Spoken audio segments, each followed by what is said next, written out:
നമ്മൾ ഇന്ന് ചർച്ച ചെയ്യാൻ പോകുന്ന വിഷയം അനീമിയ അല്ലെങ്കിൽ രക്തക്കുറവ്. സാധാരണ ഭാഷയിൽ നമ്മൾ വിളർച്ച എന്ന് പറയുന്ന ഒരു അവസ്ഥയാണ് അനീമിയ. എന്താണ് ഈ അനീമിയ? അതായത് നമ്മുടെ രക്തത്തിൽ ഒരളവിൽ കുറവ് ആയിട്ട് ഹീമോഗ്ലോബിൻ കാണപ്പെടുന്ന അവസ്ഥയാണ് അനീമിയ. നമ്മുടെ രക്തത്തിൽ നമുക്ക് എല്ലാവർക്കും അറിയാം 2 തരം കോശങ്ങളുണ്ട്. പലതരം കോശങ്ങളുടെ കൂടെ 2 തരം, കുറച്ച് ദ്രവ്യങ്ങളുണ്ട്, കുറച്ച് കോശങ്ങളുണ്ട്, കുറച്ച് അല്ലാത്ത പാർട്ടിക്കിൾസ് ഉണ്ട്, പ്ലേറ്റ്ലെറ്റ്സ് എന്നൊക്കെ പറയുന്ന പാർട്ടിക്കിൾസ് ഉണ്ട്. ഈ കോശങ്ങളിൽ WBC അല്ലെങ്കിൽ വൈറ്റ് ബ്ലഡ് സെൽസ് അല്ലെങ്കിൽ ശ്വേത രക്താണുക്കളും അരുണ രക്താണുക്കളും RBC. ഈ RBCയിലെ ഒരു ഘടകമാണ് ഹീമോഗ്ലോബിൻ. അപ്പം ഹീമോഗ്ലോബിന്റെ ജോലി എന്ന് വെച്ചാൽ നമ്മുടെ ബ്ലഡിലുള്ള ഓക്സിജൻ നമ്മുടെ ശരീരത്തിലെ വിവിധ ഭാഗങ്ങളിലേക്ക് എത്തിക്കുക. അപ്പോൾ ഓക്സിജൻ പ്രോപ്പറായിട്ട് കണക്കിന് നമ്മുടെ ഓരോ അവയവങ്ങളിൽ എത്തിയിട്ടില്ലെങ്കിൽ അതാത് അവയവങ്ങളുടെ പ്രവർത്തനത്തെ അത് വല്ലാണ്ട് ബാധിക്കും. അപ്പം അനീമിയ വരുന്ന അവസ്ഥയിൽ ഹീമോഗ്ലോബിന്റെ അളവ് ഗണ്യമായി കുറയുകയും തന്മൂലം ഓക്സിജന്റെ അവയവങ്ങളിലേക്കുള്ള ഓക്സിജൻ എത്തിച്ചേരൽ സാരമായി ബാധിക്കുകയും ചെയ്യും. അതുകൊണ്ട് നമുക്ക് എന്തൊക്കെ ഉണ്ടാവാം? നമുക്ക് വിളർച്ച ഉണ്ടാവാം, ക്ഷീണം തോന്നാം, നമുക്ക് പല നമ്മൾ ദിവസേന ചെയ്യുന്ന കാര്യങ്ങളിൽ, നമ്മൾ സ്ഥിരം ചെയ്യുന്ന കാര്യങ്ങൾ പ്രോപ്പറായിട്ട് ചെയ്യാൻ പറ്റാണ്ടാവാം, കിതപ്പ് ഫീൽ ചെയ്യുക, നമ്മൾ കുറച്ച് നടന്നു കഴിയുമ്പോൾ കിതപ്പ് ഫീൽ ചെയ്യുക, ഒരു ശ്വാസം മുട്ടൽ എന്നുള്ളൊരു തോന്നൽ വരിക. അപ്പം ഇതെല്ലാം അനീമിയ അല്ലെങ്കിൽ രക്തക്കുറവിൻ്റെ ലക്ഷണങ്ങളായിട്ടാണ് കാണപ്പെടുന്നത്. ഇത് 2 തരത്തിൽ വരാം. അതായത് ഗ്രാജുവലായിട്ട് പതുക്കെ ഗ്രോ ചെയ്ത് ഒരു അവസ്ഥയിലേക്ക് എത്തുക. അപ്പം ഞാൻ ഈ ആദ്യം പറഞ്ഞ ലക്ഷണങ്ങളൊക്കെ ഗ്രാജുവലായിട്ട് ഡെവലപ്പ് ചെയ്യുന്ന വിളർച്ച അല്ലെങ്കിൽ രക്തക്കുറവ് അല്ലെങ്കിൽ അനീമിയയുടെ ഫീച്ചേഴ്സ് ആയിരിക്കും. പിന്നെ പെട്ടെന്ന് ഒരു അനീമിയ നമുക്ക് ഉണ്ടാവാം. ഒരു സഡൻ ബ്ലഡ് ലോസ് ഉണ്ടായി, അല്ലെ, ഒരു ആക്സിഡന്റ് ഉണ്ടായി, ഒരു മുറിവുണ്ടായി, നമ്മുടെ ശരീരത്തിന് അമിതമായിട്ട് രക്തസ്രാവം ഉണ്ടായിട്ട് ബ്ലഡ് കുറഞ്ഞു പോകുമ്പോൾ അപ്പോഴും നമുക്ക് ഉണ്ടാവുന്ന ഇതേ അവസ്ഥയാണ്. നമ്മുടെ ബ്ലഡിൽ റെഡ് ബ്ലഡ് സെൽസ് കുറഞ്ഞിട്ട് ഹീമോഗ്ലോബിന്റെ അളവ് കുറഞ്ഞ് ഓക്സിജൻ എത്തിക്കില്ല. അപ്പം ഉണ്ടാവുന്ന ലക്ഷണങ്ങൾ ഇതിൽ നിന്നും വ്യത്യസ്തമാണ്. അതായത് നമ്മൾ മരിച്ചു പോകും എന്നുള്ളൊരു തോന്നൽ മുതൽ ബോധക്ഷയം വരിക, ഓർമ്മക്കുറവ് വരിക, അങ്ങനെയൊക്കെ ഉണ്ടാവും. അപ്പം അനീമിയ തന്നെ 2 രീതിയിൽ ഡെവലപ്പ് ചെയ്യാം. ഒന്ന് ഗ്രാജുവൽ ആയിട്ട് ഡെവലപ്പ് ചെയ്യാം, ഒന്ന് സഡൻ ആയിട്ട് പെട്ടെന്ന് ഡെവലപ്പ് ചെയ്യാം. ഇനി നമ്മൾ എന്തൊക്കെയാണ് അനീമിയ വരാനുള്ള കാരണങ്ങൾ? ഈ ഹീമോഗ്ലോബിന്റെ കാര്യം നമ്മൾ പറഞ്ഞല്ലോ. അപ്പൊ ഒന്നെങ്കിൽ ഈ ഹീമോഗ്ലോബിന്റെ അളവിൽ കുറവ് വരുന്നത് ഏതെങ്കിലും രീതിയിൽ ബ്ലഡ് ലോസ് അല്ലെങ്കിൽ രക്തസ്രാവം മൂലം ഉണ്ടാവാം. അപ്പം അങ്ങനെ വന്നാൽ അതിന്റെ എക്സാമ്പിൾസ് നമുക്ക് പറയാവുന്നത് ആർത്തവ രക്തം, ചില പിള്ളേരിൽ അല്ലെങ്കിൽ സ്ത്രീകളിൽ ആർത്തവ രക്തം ഓവറായിട്ട് പോയി കഴിഞ്ഞാൽ അത് പതുക്കെ അനീമിയയിലേക്ക് നയിക്കും. പിന്നെ ഫൈബ്രോയിഡ്സ് ഉണ്ടാവാം. ഫൈബ്രോയിഡ്സ്, യൂട്രസിലെ മുഴകൾ. ഈ മുഴകൾ ഉള്ളത് കൊണ്ടും ഈ രക്തത്തിന്റെ അളവ് കൂടിയിട്ട് അനീമിയയിലേക്ക് നയിച്ചെന്നിരിക്കാം. പിന്നെ പ്രസവാനന്തരം അല്ലെങ്കിൽ പ്രസവ സമയത്തുണ്ടാവുന്ന ബ്ലഡ് ലോസ്, ആ സമയത്തും അമിതമായിട്ട് രക്തം പോയി കഴിഞ്ഞാൽ അനീമിയയിലേക്ക് അത് നയിച്ചെന്നിരിക്കാം. അതുകൂടാതെ ചില വ്യക്തികൾക്ക് ആമാശയത്തിൽ ഉണ്ടാവുന്ന പുണ്ണുകളോ അല്ലെങ്കിൽ ചെറിയ മുറിവുകളോ കാരണം ബ്ലഡ് ലോസ് ഉണ്ടാവും. അത് നമ്മൾ അറിയേ പോലും ഇല്ല. മലത്തിൽ ചെറുതായിട്ട് ബ്ലഡ് പോയിക്കൊണ്ടിരിക്കും. എന്നിട്ട് ഒരു അവസ്ഥ വരുമ്പോഴാണ് നമ്മൾ അറിയുക ബ്ലഡ് ലോസ് ഉണ്ടാവുന്നുണ്ട് എന്നുള്ളത്. അനീമിയ വന്നു കഴിയുമ്പോൾ ടെസ്റ്റ് ചെയ്യുമ്പോൾ എന്താണ്, സ്റ്റൂളിൽ കുറച്ച് ബ്ലഡ് ഉണ്ട്. അപ്പൊ ഇങ്ങനത്തെ അവസ്ഥകളും നമുക്ക് അനീമിയയിൽ നയിക്കാം. അപ്പൊ അവിടെ നമുക്ക് ഉണ്ടാവുന്ന ഹീമോഗ്ലോബിന്റെ ലോസ് ആണ്, ഹീമോഗ്ലോബിന്റെ നഷ്ടമാണ്. അതുകൊണ്ടൊരു അനീമിയ ഉണ്ടാവാം. അടുത്തതായിട്ട് ഹീമോഗ്ലോബിൻ ഉണ്ടാവുന്ന സ്ഥലം, അതായത് അതിന്റെ ഉൽപാദനത്തിന്റെ പ്രക്രിയയിൽ വരുന്ന ചില മാറ്റങ്ങൾ കാരണം നമുക്ക് ഹീമോഗ്ലോബിന്റെ കുറവ് അനുഭവപ്പെടാം. അപ്പൊ ഹീമോഗ്ലോബിൻ പ്രോപ്പറായിട്ട് ഉണ്ടാവണില്ല, ഉൽപ്പാദിക്കപ്പെടുന്നില്ല. അപ്പം അതിന്റെ എന്തായിരിക്കും കാരണം? ഹീമോഗ്ലോബിൻ ഉണ്ടാക്കാൻ വേണ്ട ഘടകങ്ങളിലെ കുറവ്. അപ്പൊ നമ്മൾ ഭക്ഷണത്തിൽ നിന്ന് കുറച്ച് ഘടകങ്ങൾ ഹീമോഗ്ലോബിന്റെ പ്രിപ്പറേഷൻ അല്ലെങ്കിൽ ഹീമോഗ്ലോബിൻ ഉണ്ടാവാനായിട്ട് അത്യാവശ്യം വേണ്ടതാണ്. അത് നമ്മളറിയാം, ഇരുമ്പ്, അല്ലെ, അയൺ, ഫോളിക് ആസിഡും വൈറ്റമിൻ B12. അപ്പോൾ ഭക്ഷണത്തിൽ നിന്ന് ഈ കിട്ടുന്ന മൂലകങ്ങളിൽ എന്തെങ്കിലും വിധത്തിലുള്ള ഒരു കുറവുണ്ടായാൽ പലപ്പോഴും ഹീമോഗ്ലോബിൻ ഉണ്ടാവുന്ന പ്രക്രിയയിൽ പ്രശ്നങ്ങൾ ഉണ്ടായിട്ട് നമുക്കൊരു അനീമിയ വന്നു ചേരാം. പിന്നെ 3ാമത്തെ തരം അനീമിയ എന്ന് പറയുമ്പോൾ ഹീമോലൈറ്റിക് അനീമിയാണ്. അതായത് ഈ ഹീമോഗ്ലോബിൻ ഉണ്ടായിരിക്കുന്ന കോശങ്ങൾ പ്രായമെത്തുന്നതിന് മുമ്പ് തന്നെ അത് നശിഞ്ഞു പോവുക. ലൈസിസ് മീൻസ് മരിച്ചു പോവുക. അപ്പൊ നശിഞ്ഞു പോവുക. അങ്ങനത്തെ ഒരു സംഭവം നടന്നു കഴിഞ്ഞാലും നമുക്ക് അനീമിയയിലേക്ക് നയിക്കാവുന്നതാണ്. അപ്പൊ നമ്മൾ ഇവിടെ കൂടുതലും ചർച്ച ചെയ്യാൻ എനിക്ക് തോന്നുന്നു കുറച്ചുകൂടെ ഹെൽപ്ഫുൾ ആവുന്നത് അയൺ ഡെഫിഷ്യൻസി അനീമിയ, അല്ലെങ്കിൽ അയൺ എന്ന മൂലകം, ഇരുമ്പ് എന്ന മൂലകത്തിന്റെ കുറവ് കൊണ്ട് നമ്മൾക്ക് വന്നു ചേരാവുന്ന അനീമിയ ആയിരിക്കും. എന്തെന്ന് വെച്ചാൽ അത് നമുക്ക് കറക്റ്റ് ചെയ്യാനായിട്ട് കുറച്ചുകൂടെ എളുപ്പമുള്ള കാര്യമാണ്. അപ്പം എന്താണ് അയൺ ഡെഫിഷ്യൻസി അനീമിയ? നമ്മൾ ഭക്ഷണത്തിൽ അയൺ എന്ന മൂലകത്തിന്റെ കുറവ് വരാം. ഈ കുറവ് വരാനുള്ള കാരണങ്ങളിൽ ബ്ലഡ് ലോസ് ഒരു മെയിൻ കാരണമാണ്. അങ്ങനെ ഒരു കുറവ് വന്നു കഴിഞ്ഞാൽ നമ്മൾക്ക് ഹീമോഗ്ലോബിൻ്റെ അളവ് കുറയുകയും അത് കാരണം ഈ പറഞ്ഞ ലക്ഷണങ്ങളൊക്കെ കാണിക്കുകയും ചെയ്യാം. അപ്പം എങ്ങനെ നമുക്കിത് മീറ്റ് ചെയ്യാം എന്നുള്ളതാണ് അടുത്തത്. അപ്പോൾ ഇതിലും ജീവിതശൈലിക്ക് ഒരു വലിയ പങ്കുണ്ട് കേട്ടോ. പണ്ട് കാലങ്ങളിൽ നമ്മൾ വീട്ടിൽ ഉപയോഗിച്ചിരുന്ന പാത്രങ്ങൾ, അല്ലെങ്കിൽ വീട്ടിൽ ഉപയോഗിച്ചിരുന്ന ഉപകരണങ്ങൾ, അടുക്കളയിലെ ഉപകരണങ്ങൾ, അപ്പം എല്ലാ അസുഖങ്ങൾക്കും അടുക്കള ഒരു കാരണമാണ് എന്നുള്ളത് നമ്മുടെ മനസ്സിൽ എപ്പോഴും വേണം. അതൊന്നും ഇന്നത്തെ കാലത്ത് നമ്മൾ ഉപയോഗിക്കുന്നില്ല. നമ്മൾ ഇരുമ്പിന്റെ പിച്ചാത്തിയില്ല, ഇരുമ്പിന്റെ ചീനച്ചട്ടിയില്ല, കൽച്ചട്ടികൾ ഉപയോഗിക്കുന്നില്ല. അപ്പം ഇതിൽ നിന്നൊക്കെ നമുക്ക് ഗ്രാജുവലായിട്ട് നമ്മുടെ ഫുഡിൽ അയൺ കിട്ടിക്കൊണ്ടിരുന്നതാണ്. ഇന്ന് നമുക്ക് അതൊന്നും അവിടെ നിന്ന് കിട്ടുന്നില്ല. അതേസമയം നമുക്കറിയാം, നമുക്ക് ഏവർക്കും അറിയാം, അയൺ കുറയുന്നുണ്ട്, അയൺ ഫോർട്ടിഫൈ ചെയ്യണം. അതുകൊണ്ട് അയൺ ഫോർട്ടിഫൈഡ് ആയിട്ടുള്ള കുറേ ഫുഡുകൾ നമ്മൾ കഴിക്കുന്നുണ്ട്. അല്ലെ, കിട്ടുന്ന എല്ലാ ഫുഡിൻ്റെയും നമ്മൾ ലേബിൾ എടുത്ത് നോക്കിയാൽ അതിന് fortified with iron and calcium എന്നൊക്കെ എഴുതിയിരിക്കുന്ന കാണാം. അതുണ്ട്. അയൺ ഗുളികകൾ കഴിക്കുന്നുണ്ട്, അയൺ സിറപ്പുകൾ കഴിക്കുന്നുണ്ട്. എന്നിട്ടും ഇന്ന് അനീമിയയുടെ തോത് നമ്മുടെ കൂട്ടത്തിൽ കൂടുതലായിട്ട് കാണുന്നതിൻ്റെ മെയിൻ കാരണം നമ്മൾ ഉപയോഗിക്കുന്ന പാത്രങ്ങളോ പിച്ചാത്തികളോ അല്ലെങ്കിൽ നമ്മളുടെ ഭക്ഷണത്തിൽ നമ്മൾ ഭക്ഷണം പാകം ചെയ്യാൻ ഉപയോഗിക്കുന്ന കാര്യങ്ങളിൽ വന്ന മാറ്റങ്ങളാണ്. അതുപോലെ തന്നെ പണ്ട് നമ്മളുടെ വീടുകളിൽ ആഴ്ചയിൽ ഒരിക്കലെങ്കിലും നമ്മുടെ പറമ്പിലെ ചീര അല്ലെങ്കിൽ ഇലകൾ ഒരു ഭക്ഷ്യവസ്തുവായിട്ട് ഉപയോഗിക്കപ്പെടാറുണ്ടായിരുന്നു. ഇന്നത് ഒരു ഫാഷൻ സേക്കിന് ആരെങ്കിലും ഒക്കെ ചെയ്യുന്നു എന്നല്ലാതെ ഒരു റെഗുലർ ബേസിസിൽ നമ്മുടെ വീട്ടിൽ നമ്മൾ ഇലക്കറികളൊന്നും ഉപയോഗിക്കാറില്ല. ഇനി ഉപയോഗിക്കുന്നുണ്ടെന്നിരിക്കട്ടെ, അത് എക്സോട്ടിക് ആയിട്ടുള്ള ഇലകൾ, അല്ലെ, പേര് കേൾക്കാത്ത കുറേ ഇലകളുണ്ട്. അവയെല്ലാം മോശമാണെന്നല്ല ഞാൻ പറയുന്നത്. എന്നാലും അതെല്ലാം മേടിച്ച് വലിയ വലിയ മോളുകളിൽ നിന്ന് മേടിച്ച് നമ്മൾ ഉപയോഗിക്കുന്നതെന്നല്ലാതെ നമ്മുടെ ചുറ്റുവട്ടം കാണുന്ന ചെറുചീരകളൊന്നും നമ്മൾ ഉപയോഗിക്കുന്നില്ല. അപ്പം അത് നമ്മുടെ ഭക്ഷണത്തിൽ നിന്ന് മാറിയതോടെയാണ് ഈ പറയുന്ന വിധത്തിൽ അനീമിയ നമ്മളെ ബാധിക്കാൻ തുടങ്ങിയത്. അപ്പം എന്തൊക്കെ ഭക്ഷണങ്ങൾ കഴിച്ചാൽ നമുക്ക് നമ്മുടെ ശരീരത്തിൽ അയണിൻ്റെ അളവ് കൂട്ടാൻ പറ്റുമെന്ന് നോക്കാം.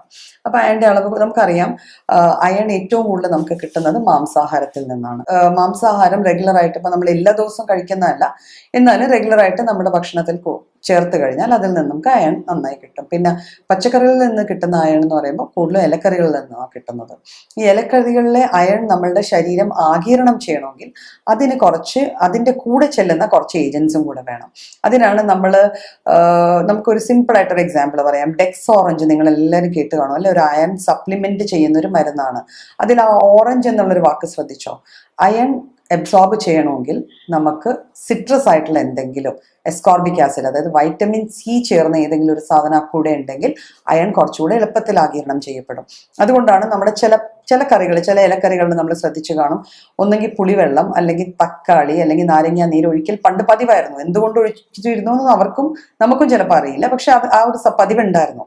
അതിന് കാരണം സിട്രിക് ആസിഡ് ചെന്ന് കഴിഞ്ഞാൽ ഇലക്കറികളിൽ നിന്നുള്ള അയൺ നമ്മുടെ ശരീരത്തിന് കുറച്ചുകൂടെ കൂടുതലായിട്ട് ആഗിരണം ചെയ്യാൻ പറ്റും. പിന്നെ പണ്ട് ഇലക്കറികൾ വെച്ചിരുന്ന ചട്ടികൾ, ഇപ്പം കഴിഞ്ഞിടക്കൊക്കെ ഇങ്ങനെ ഒരു ക്ലെയിം വന്നിരുന്നു, ചില ഇലക്കറികൾ ചട്ടിയിൽ വെച്ച് ഒരു മാസം ഇത്ര ദിവസം കഴിച്ചു കഴിഞ്ഞാൽ നമ്മുടെ ബ്ലഡിലെ ഹീമോഗ്ലോബിന്റെ ലെവൽസ് നമുക്ക് ഗണ്യമായിട്ട്, അല്ലെങ്കിൽ ഇത്ര പോയിന്റ്സ് കൂട്ടാൻ പറ്റുമെന്ന്. അപ്പം ആ വിധത്തിലുള്ള കാര്യങ്ങൾ നമ്മൾ ചെയ്തു കഴിഞ്ഞാലും നമ്മളുടെ ബോഡിയിലെ അയണിന്റെ അളവ് കൂട്ടാൻ പറ്റും. പിന്നെ ധാരാളം പഴവർഗ്ഗങ്ങൾ, തൊലി കളയാതെ ഉപയോഗിക്കുന്ന ധാന്യങ്ങൾ, അതായത് തവിട് കളയാതെ ഉപയോഗിക്കുന്ന ധാന്യങ്ങളെല്ലാം നമുക്ക് അയൺ റിച്ച് ആണ്. അതൊക്കെ നമ്മുടെ ഭക്ഷണത്തിൽ കൃത്യമായിട്ട് ഉപയോഗിച്ച് കഴിഞ്ഞാൽ നമുക്ക് അയൺ ഡെഫിഷ്യൻസി അനീമിയയിൽ നിന്ന് ഒരു പരിധി വരെ രക്ഷപ്പെടാൻ പറ്റുന്നതാണ്. അപ്പം നമ്മൾ അയൺ ഡെഫിഷ്യൻസി അനീമിയയെക്കുറിച്ച് അത്യാവശ്യം പറഞ്ഞു കഴിഞ്ഞു. ഇനി അനീമിയ വരാനുള്ള വേറെ ചില കാരണങ്ങളുണ്ട്. ലൈക്ക് നമ്മൾ അയണൊക്കെ കഴിക്കുന്നുണ്ട്. അയൺ ഡെഫിഷ്യൻസി വരാതിരിക്കാനായിട്ട് നമ്മൾ അയൺ ഗുളികകളോ അയൺ അടങ്ങിയ ഭക്ഷണം എല്ലാം കഴിക്കുന്നുണ്ട്. പക്ഷെ നമ്മുടെ ശരീരത്തിന് ഈ അയൺ എടുക്കാൻ പറ്റുന്നില്ല. അതിന് ചില കാരണങ്ങളുണ്ട്. അപ്പം നമ്മളുടെ ആമാശയത്തിൽ ഉണ്ടാവുന്ന പലതരം പുണ്ണുകൾ, അല്ലെങ്കിൽ ഗ്യാസ്ട്രിക് അൾസേഴ്സ്, പിന്നെ ചില രോഗങ്ങളുണ്ട്, inflammatory diseases, gastric inflammatory diseases എന്ന് പറഞ്ഞ ചില രോഗങ്ങളുണ്ട്. ആ രോഗങ്ങൾ വന്നു കഴിഞ്ഞാൽ പലപ്പോഴും പല ഭക്ഷണങ്ങളും നമ്മുടെ ശരീരത്തിന് ആഗിരണം ചെയ്യാൻ പറ്റാണ്ട് വരും. അപ്പം അങ്ങനെയുള്ള അവസ്ഥയിൽ നമ്മൾ അയൺ കൊടുത്തു കഴിഞ്ഞാൽ പോലും പലപ്പോഴും ഈ നമ്മൾ വിചാരിക്കുന്ന വിധത്തിൽ അനീമിയ മാനേജ് ചെയ്യാൻ പറ്റത്തില്ല. നമ്മൾ നോക്കുമ്പോൾ വീണ്ടും രക്തം ടെസ്റ്റ് ചെയ്തിട്ടാണല്ലോ നമ്മൾ അനീമിയ ഉണ്ടോ ഇല്ലയോ, ഹീമോഗ്ലോബിൻ്റെ അളവ് നോക്കിയിട്ടാണ് നമ്മൾ അനീമിയ ഉണ്ടോ ഇല്ലയോ എന്ന് തീരുമാനിക്കുന്നത്. അപ്പം നമ്മൾ നോക്കുമ്പോൾ അയൺ അത്യാവശ്യത്തിലും കൊടുത്തിട്ട് പോലും നമ്മുടെ ശരീരത്തിന് ഇതെടുക്കാൻ പറ്റുന്നില്ല. അപ്പോൾ അതിന് ചില ഇൻഫ്ലമേറ്ററി ഡിസീസ്, സീലിയാക് ഡിസീസസ് എന്ന് പറയും. നമ്മുടെ വൻകുടലിലോ ചെറുകുടലിലോ ഉള്ള അതിൻ്റെ ആവരണത്തിൽ വരുന്ന, അബ്സോർപ്ഷനിൽ വരുന്ന, അതായത് കഴിച്ച ഭക്ഷണം അബ്സോർബ് ചെയ്തെടുക്കാൻ പറ്റാതെ വരുന്ന ചില അസുഖങ്ങൾ വന്നു ചേരാം. ചിലപ്പോൾ ക്യാൻസർ പോലത്തെ, ചില കാർസിനോമാസ്, ക്യാൻസർ പോലത്തെ അവസ്ഥകൾ വന്നു ചേരാം. പിന്നെ ഇത് കൂടാതെ വിരകൾ. അപ്പോൾ ഒരിടക്ക് നമ്മുടെ കുട്ടികളിൽ, ഒരു കാലഘട്ടത്തിൽ നമ്മുടെ കുട്ടികളിൽ അനീമിയയുടെ ഏറ്റവും വലിയ കാരണമായി കണ്ടെത്തിയിരുന്നത് വേംസിന്റെ പ്രസൻസ് ആണ്, ഈ വിരകളുടെ പ്രസൻസ് ആണ്. അപ്പം അതുകൊണ്ട് പക്ഷെ ഇന്നത്തെ കാലത്ത് വിരകളുടെ പ്രസൻസ് തീരെ കുറവാണെങ്കിൽ നമ്മൾ റെഗുലർ ആയിട്ട് ഒരു ഡീവാമിംഗ് പ്രൊസീജിയർ ഒക്കെ നടത്തുന്നുണ്ട്. ഈ വിരകൾ വരാതിരിക്കാനുള്ള മരുന്നുകൾ കുട്ടികൾക്ക് കൊടുക്കുന്നുണ്ട്. അതെല്ലാം കൊണ്ട് അത് കുറഞ്ഞിട്ടുണ്ടെങ്കിലും ചില അവസ്ഥകളിൽ, ചില സ്ഥലങ്ങളിൽ നമുക്ക് അതൊരു കാരണമായിട്ട് കാണപ്പെടാറുണ്ട്. ഈ കാരണങ്ങൾ കൊണ്ടാണെങ്കിലും നമ്മൾ അയൺ അബ്സോർപ്ഷൻ ബാധിക്കപ്പെട്ടിട്ട് തന്മൂലം നമുക്ക് അനീമിയ അല്ലെങ്കിൽ രക്തക്കുറവ് വരാം. അപ്പൊ അവിടെ നമ്മൾ ചികിത്സ കൊടുക്കേണ്ടത് ഈ അണ്ടർലൈൻ കോസസിനാണ്. എന്ത് കാരണമാണോ നമുക്ക് ഈ അയൺ അബ്സോർബ് ചെയ്യാൻ പറ്റാത്തത്, ആ കാരണത്തെയാണ് നമ്മൾ ചികിത്സിക്കേണ്ടത്. ഇപ്പം നമ്മൾ ഡെഫിഷ്യൻസി അനീമിയാസ് പറഞ്ഞതിൽ ഒരെണ്ണം ഓൾറെഡി പറഞ്ഞു. ഇനി 2 ഉള്ളത് B12 ഡെഫിഷ്യൻസിയും ഫോളിക് ആസിഡ് ഡെഫിഷ്യൻസിയും. ഈ വൈറ്റമിൻ B12 മൂലകത്വം കൊണ്ടുണ്ടാവുന്ന ഒരു അനീമിയ വന്നു ചേരുമ്പോൾ നമുക്കറിയാം, പണ്ട് കാലങ്ങളിൽ അതൊരിക്കലും ചികിത്സിക്കാൻ പറ്റില്ല. അതുകൊണ്ട് അതിനൊരു പേരുണ്ടായിരുന്നു, പേർണീഷ്യസ് അനീമിയ. അതായത് ചികിത്സയ്ക്ക് വിധേയമാകാൻ പറ്റാത്ത വിധത്തിലുള്ള ഒരു അനീമിയ ആയിരുന്നു അത്. അപ്പൊ അങ്ങനെ ഒരു അനീമിയ ഇപ്പൊ പക്ഷെ B12 നമ്മൾ സപ്ലിമെന്റ് ചെയ്ത് അത് ട്രീറ്റ് ചെയ്യുന്നുണ്ട്. അതിന് കാരണം ഒരു ജനിതക ഘടകമാണ്. അതായത് നമ്മുടെ ശരീരത്തിലെ ചില ഘടകങ്ങൾക്ക് മാത്രമേ ഈ B12 വൈറ്റമിന് നമ്മുടെ ശരീരത്തിലേക്ക് ആഗിരണം ചെയ്യാൻ പറ്റത്തുള്ളൂ.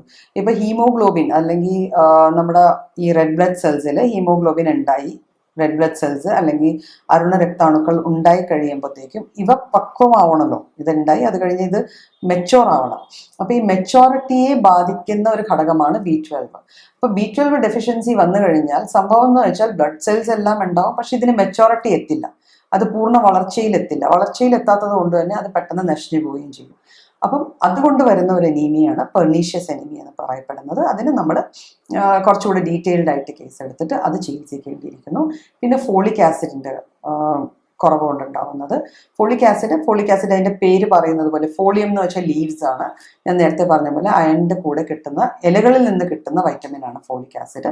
അപ്പോൾ ഫോളിക് ആസിഡ് ഡെഫിഷ്യൻസി മീറ്റ് ചെയ്ത് കഴിഞ്ഞാൽ അത് നമുക്ക് ഹാൻഡിൽ ചെയ്യാവുന്നതാണ്. പിന്നെ B12 ഡെഫിഷ്യൻസി വരുമ്പോൾ B12 നമുക്ക് ഒരേ ഒരു വൈറ്റമിൻ, നമ്മൾ സാധാരണ കുട്ടികളോടൊക്കെ പറയാറുണ്ട് വൈറ്റമിൻസ് ഒക്കെ നന്നായി കഴിക്കണം, എല്ലാ വൈറ്റമിൻസും കിട്ടണമെങ്കിൽ നല്ലപോലെ പച്ചക്കറിയും പഴങ്ങളും കഴിക്കണം എന്ന്. അപ്പം മിക്ക വൈറ്റമിൻസും പച്ചക്കറികളിലും പഴങ്ങളിലും അടങ്ങിയിരിക്കുകയാണെങ്കിൽ വൈറ്റമിൻ B12 പ്രത്യേകത എന്ന് വെച്ചാൽ അത് ഒരു നോൺ വെജ് ബേസ്ഡ് വൈറ്റമിൻ ആണ്. അത് കൂടുതലും നമുക്ക് കിട്ടുന്നത് മാംസാഹാരത്തിൽ നിന്നും മത്സ്യമാംസങ്ങളിൽ നിന്നുമൊക്കെയാണ് നമുക്ക് കൂടുതലും വൈറ്റമിൻ B12 കിട്ടുന്നത്. അപ്പൊ ആ തരത്തിലുള്ള ആഹാരം നമ്മുടെ ഭക്ഷണക്രമത്തിൽ ഉൾപ്പെടുത്തി കഴിഞ്ഞാൽ പലപ്പോഴും നമുക്ക് B12 ഡെഫിഷ്യൻസി ഹാൻഡിൽ ചെയ്യാൻ പറ്റാറുണ്ട്. പക്ഷെ പെർണീഷ്യസ് അനീമിയ ഉള്ള ഒരു സ്റ്റേറ്റ് വന്നു കഴിഞ്ഞാൽ നമ്മൾ തീർച്ചയായിട്ടും അത് സപ്ലിമെന്റ് ചെയ്യുകയും, അതായത് വലിയ ഡോസസിൽ സപ്ലിമെന്റ് ചെയ്യുകയും പിന്നെ അതിന്റെ കാരണത്തെ ചികിത്സിച്ച് മാറ്റുകയും ചെയ്യേണ്ടതാണ്.